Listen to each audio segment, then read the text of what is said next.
আমাকে বলা হয়েছে আমি সুদখোর, বহুবার বলা হয়েছে,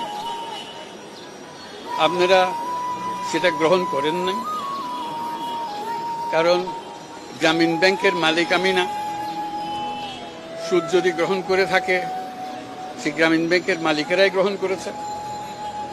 আমি যখন গ্রামীণ ব্যাংক থেকে আমাকে যখন বের করে দেওয়া হয় তখন গ্রামীণ ব্যাংকের ৯৭% সদস্যের মালিক ছিল, গ্রামীণ ব্যাংকের মালিক ছিলেন তারা। ৯৭% মালিকানা আমাদের সদস্যদের কাছে ছিল। সুদ যদি গ্রহণ করে থাকেন তারাই গ্রহণ করেছেন। আমি একজন কর্মচারী মাত্র, সেটা আপনারা জানতেন। আমি গ্রামীণ ব্যাংকের মালিক ছিলাম না কখনো। কাজে আপনারা সেটা গ্রহণ করেন না। আমাকে বলা হয়েছে আমি গরিবের রক্তচোষা, সেটাও আপনারা গ্রহণ করেন নাই।